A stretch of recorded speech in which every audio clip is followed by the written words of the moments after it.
नमस्कार साथियों, जानवी आईटीआई के ऑफिशियल यूट्यूब चैनल पर आप सभी का एक बार फिर से तहे दिल से बहुत बहुत स्वागत है। जिन साथियों तक ये वीडियो पहुंच पा रहा है सभी इस वीडियो को पूरा देखिए और अपने सभी साथियों में वीडियो को शेयर जरूर से कर दीजिएगा। मैं दो वार्तालाप जो मेरे सामने कुछ छात्र बैठे हैं उनसे करना चाहता हूँ। तो आप सभी से निवेदन है कि एकाग्रचित्त होकर के आप अपने व्हाइट बोर्ड की तरफ अपनी दृष्टि को रखिएगा, क्योंकि जो भी एक एक शब्द मेरे मुँह से निकलने वाला है वो आपके कानों तक ज़रूर पहुंचना चाहिए और उसको अच्छे से आपको सीखना है।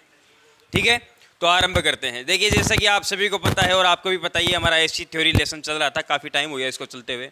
ठीक है, एसी थ्योरी, ये जो एसी थ्योरी लेसन है इसके अंदर आज हम पढ़ेंगे शुद्ध धारितीय परिपथ और धारितीय प्रतिघात। क्या क्या पढ़ेंगे भाई? शुद्ध धारितीय परिपथ। पहली चीज़ हम इसके अंदर पढ़ेंगे शुद्ध धारितीय परिपथ, और दूसरी क्या चीज पढ़ेंगे भाई? धारितीय प्रतिघात।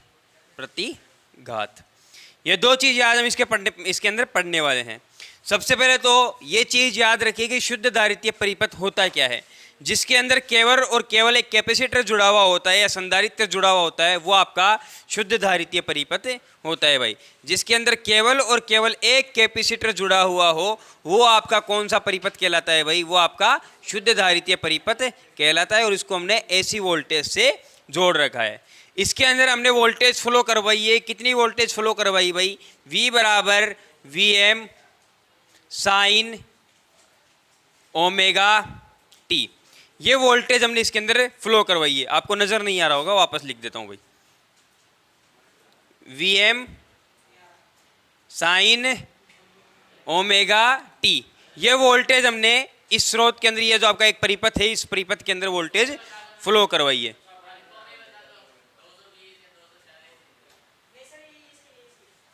अंकों में नहीं बताना, ये इसी तरह से ये वोल्टेज की वैल्यू, इसमें कितनी भी वोल्टेज हो सकती है। ठीक है, ये वोल्टेज आपके पास, आपने इसके अंदर कितनी वोल्टेज फ्लो करवाई है? VM साइन ओमेगा टी, ये वोल्टेज आप इसके अंदर फ्लो करवाई। इसके अंदर करंट भी जा रही है। क्या जा रही है भाई? इसके अंदर करंट भी जा रही है। तो यहाँ पर करंट कितनी फ्लो हो रही है? यहाँ पर करंट हो रही है IM साइन ओमेगा टी। यहाँ पर इस चीज को पढ़ने से पहले एक छोटी सी लाइन में बोलना चाहता हूँ कि जो आपका शुद्ध धारितीय परिपथ होता है इसके अंदर जो आपकी धारा होती है, क्या भाई? आपकी जो धारा होती है वो वोल्टेज से 90 डिग्री आगे चलती है। कितना डिग्री आगे चलती है भाई? 90 डिग्री आगे चलती है। अभी ये 90 डिग्री कितना होता है? जैसा कि आपके पास ये एक वेव है और वेव के अंदर सबसे पहले चल्लू क्या हो रही है भाई? धारा शुरू हो रही है। तो धारा आपके पहले चल्लू हो जाएगी यहाँ से, और उसके बाद आपकी वोल्टेज कब चल्लू होगी? जब आपकी धारा 90 डिग्री पर पहुंच जाएगी। ठीक है, ये 90 डिग्री पर जब आपकी धारा पहुंच जाएगी उसके बाद आपका वोल्टेज आरंभ होगा। तो यहाँ से फिर वोल्टेज शुरू होती है। तो यहाँ पर धारा और वोल्टेज के अंदर कितने डिग्री का गैप आ रहा है भाई? 90 डिग्री का गैप आ रहा है। मैं इसको π/2 बोल सकता हूँ, इसको मैं पाई बोल सकता हूँ, इसको मैं 3π/2 बोल सकता हूँ, और इसको मैं 2π बोल सकता हूँ। ऐसा बोल सकता हूँ ना भाई? ये आपके पास जो 90 डिग्री है इसको मैं π/2 भी बोल सकता हूँ। तो यहाँ पर कितना आगे चल रहा है? π/2 आपकी आगे चल रही है, करंट आगे चल रही है। तो इसी प्रकार से करंट यहाँ पर ये है, कितना आगे चल रही है भाई? कितना आगे चल रही है? जितने डिग्री का कोण बन रहा है 90 डिग्री का कोण, वो आप यहाँ पे लिख सकते हैं। अच्छा, 90 डिग्री नहीं लिखना चाहते तो यहाँ पे आप π/2 भी लिख सकते हैं। तो इसके अंदर धारा कितनी फ्लो करवाई जा रही है? इसके अंदर धारा फ्लो करवाई जा रही है IM sine omega T plus 90 degree. ये इसके अंदर धारा फ्लो हो रही है। यहाँ पे इन दोनों के डिफरेंस हमें देखने को मिल रहा है कि यहाँ पे हमारी जो धारा है 90 डिग्री आगे चल रही है। यहाँ पे हमने डायरेक्टली करंट और वोल्टेज की वैल्यू को देख करके हमने पता लगा लिया कि हमारी धारा आगे चल रही है। भाई साफ साफ नजर आ रहा है, वोल्टेज जो है हमारी 90 डिग्री पीछे चल रही है धारा से। ठीक है, धारा हमारी आगे चल रही है। तो ये क्या हो गया भाई? हमारी धारा आगे चल गई। तो इसके अंदर जब भी आपकी धारा आगे चलती है, ठीक है, जब भी आपकी धारा आगे चलती है तो पावर फैक्टर आपका कैसा होता है? लीडिंग होता है। ठीक है, PF आपका कैसा होता है भाई? लीडिंग होता है। कैसा होता है? लीडिंग होता है। लेकिन जब भी आपका कोस थीटा का वैल्यू, कोस थीटा की वैल्यू कोस 90 आ गई, कितनी? कोस 90 डिग्री आ गई, तो कोस 90 डिग्री की वैल्यू कितनी होती है भाई? हमारे पास 0 होती है। ठीक है, कितनी होती है भाई? हमारे पास 0 होती है। कोस 90 की वैल्यू हमारे पास 0 हुई तो पावर फैक्टर हमारे पास कितना निकल करके आ गया? 0 निकल करके आ गया। यह है असंभव। क्योंकि हमने शुद्ध धारितीय परिपथ के अंदर हमने पहले ही पढ़ लिया है कि हमारा पावर फैक्टर लीडिंग होगा, फिर यहाँ पे जीरो कैसे हो सकता है? जीरो ऐसे हो सकता है क्योंकि यहाँ पर हमने कैपेसिटर जोड़ा।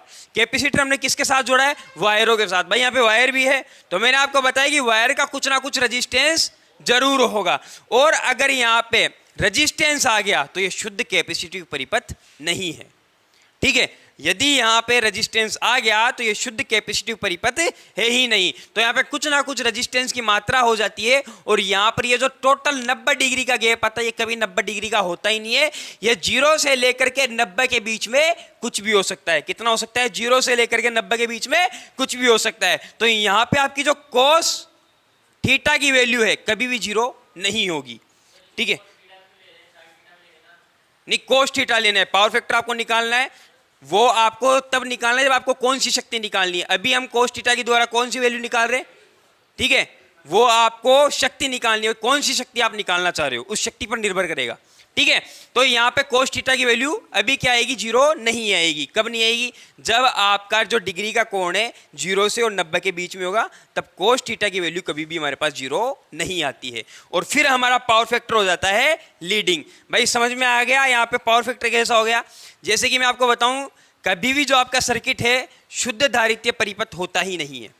ठीक है, शुद्ध धारितीय परिपथ आपका होता ही नहीं है, क्योंकि अगर शुद्ध धारितीय परिपथ यहाँ पे हो जाता है तो हमारे पास जो दो शक्तियां होती है कौन कौन सी?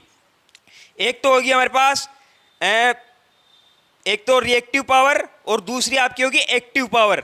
ठीक है, रिएक्टिव पावर और आभासी शक्ति। रिएक्टिव पावर और आभासी शक्ति। जब भी आपका पावर फैक्टर इकाई निकल करके आता है, ठीक है, या फिर पावर फैक्टर जब आपका 0 निकल करके आएगा, मैंने बताया कोस फाई की वैल्यू 0 होगी 90 डिग्री पे। जब भी आपका 90 डिग्री वाला मामला होगा तो ये दोनों बराबर हो गए। ठीक है, तब ये दोनों बराबर हो गए। लेकिन हम सभी जानते हैं कि यहाँ पे 90 डिग्री होता ही नहीं है, कभी 90 डिग्री से कम ही होगा। तो क्या हमारी रिएक्टिव पावर और हमारी आभासी शक्ति बराबर होगी? नहीं होगी। ये दोनों बराबर कब होगी? जब ये दोनों यहाँ पे 90 डिग्री की वैल्यू आएगी। टोटल वैल्यू यहाँ पे 90 डिग्री की होगी। 90 डिग्री की वैल्यू नहीं है तो ये दोनों बराबर नहीं है, तो इसको इस तरह से काट देना है। इसका मतलब ये दोनों आपस में बराबर नहीं है। और मान लीजिए कि गलती से अगर एग्जाम के अंदर ये चिन्ह लिख करके आ जाए, रिएक्टिव पावर बराबर आभासी शक्ति, पूछ लिया जाए पावर फैक्टर बताओ, तो आप क्या बताओगे? 0। ठीक है, क्या बता दोगे भाई? 0, क्योंकि दोनों बराबर हो गए। दोनों बराबर होते हैं पावर फैक्टर कैसा होता है? 0 हो जाता है। लेकिन हम जानते हैं शुद्ध कैपेसिटिव परिपथ है हमारे पास, इसके अंदर पावर फैक्टर हमारा 0 होता ही नहीं है, तो यहां पर ये नॉट 0। ठीक है, ये यहां पर पावर फैक्टर 0 नहीं आएगा। भाई समझ में आ गया? मतलब ये एक दूसरे के बराबर नहीं है। ठीक है, इतनी बात समझ में आ गई। तो ये था आपका शुद्ध धारितीय परिपथ। और कुछ समझ में नहीं है तो बाद में पूछ लेना, अभी एक बार क्लास हो जाने दे। ठीक है, ये आपका हो गया शुद्ध धारितीय परिपथ। शुद्ध धारितीय परिपथ के अंदर जो आपका रेजिस्टेंस होता है वो क्या होता है भाई? निम्न होता है। लेकिन जो आपका एक्ससी होता है यह आपका क्या होता है भाई? अधिक होता है। क्या होता है भाई? अधिक होता है। ये एक्ससी जो है इसको हम धारितीय प्रतिघात भी बोल सकते हैं, और इसके अलावा इसको हम क्या बोलते हैं? Negative ohmic resistance. क्या बोलते हैं? Negative ohmic resistance. क्या? रेजिस्टेंस। ये भी हम इसे बोल सकते हैं। धारितीय प्रतिघात को एक्सी बोल लीजिए, या फिर आप नेगेटिव ओमिक रेजिस्टेंस बोल लीजिए। यहां पर हमारे पास जो धारितीय प्रतिघात है इसको निकालने का जो फॉर्मूला होता है ये क्या होता है? एक्स सी बराबर, भाई एक्स सी से प्रदर्शित कर रहे हैं, एक्स सी बराबर 1/2 पाई एफ सी। ये हमारे पास फॉर्मूला निकल करके आ गया। इसको समझने से पहले ये चीज जानिए कि एक्स सी होता क्या है। हमारे पास क्या होता है? जो रेजिस्टेंस परिपथ होता है जिसमें प्रतिरोध जोड़े जाते हैं, वहां पर रेजिस्टेंस माना जाता है। आर होता है वहां पे। आर क्या करता है? धारा का विरोध। क्या करता है भाई? धारा का विरोध करता है। तो यहां पर हमारे पास रेजिस्टेंस नहीं होता। मैंने मना कर दिया, यहां पे रेजिस्टेंस नहीं होता, मैंने बता दिया। तो रेजिस्टेंस की जगह यहां पर ऐसी कोई तो चीज होती होगी जो धारा का विरोध कर रही है, कोई तो चीज होती होगी, तो वहां पर वो चीज है एक्स सी।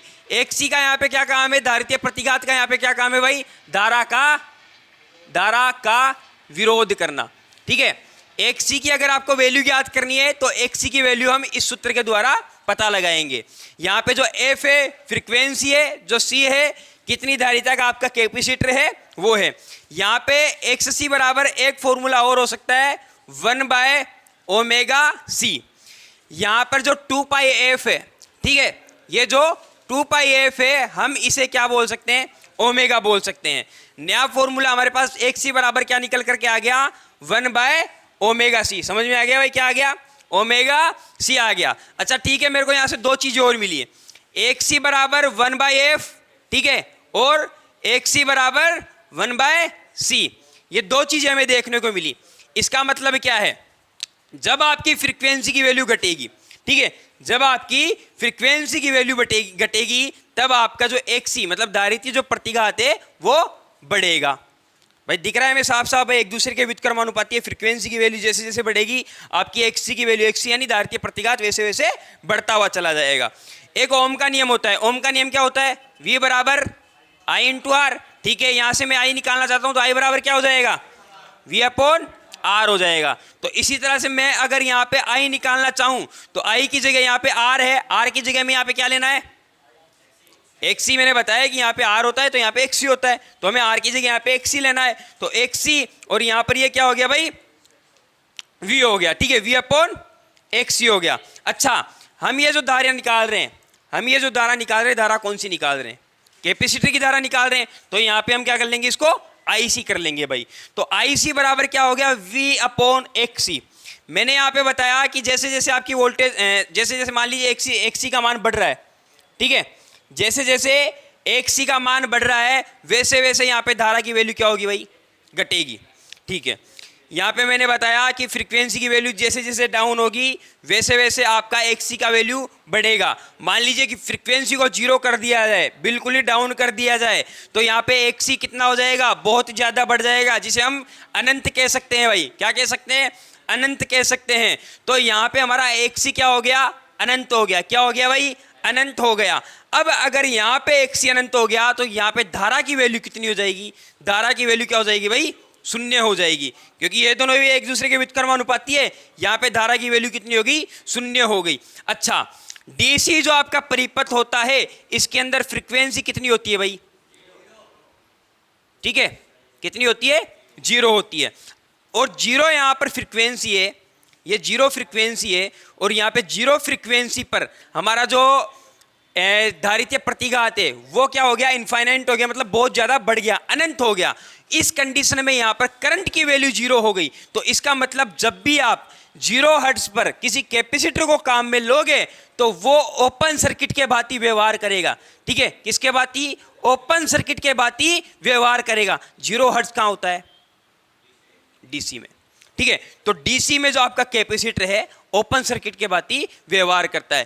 फ्रीक्वेंसी 0 होती है, फ्रीक्वेंसी 0 होने के कारण एक्सी का मान अनंत होता है, एक्सी का मान अनंत होने के कारण हमारी धारा की वैल्यू 0 हो जाएगी। और हम सभी को पता है कि जो आपकी धारा की वैल्यू है ओपन सर्किट में कितनी होती है भाई, 0 होती है। कितनी होती है, 0 होती है। तो ये क्या था, आपका धारितीय प्रतिघात था। ऊपर हमने क्या जाना, शुद्ध धारितीय परिपथ जाना। हमारे पास जो पावर होती है 3 प्रकार की होती है। एक होती है आभासी शक्ति, ठीक है, आभासी शक्ति। दूसरी रिएक्टिव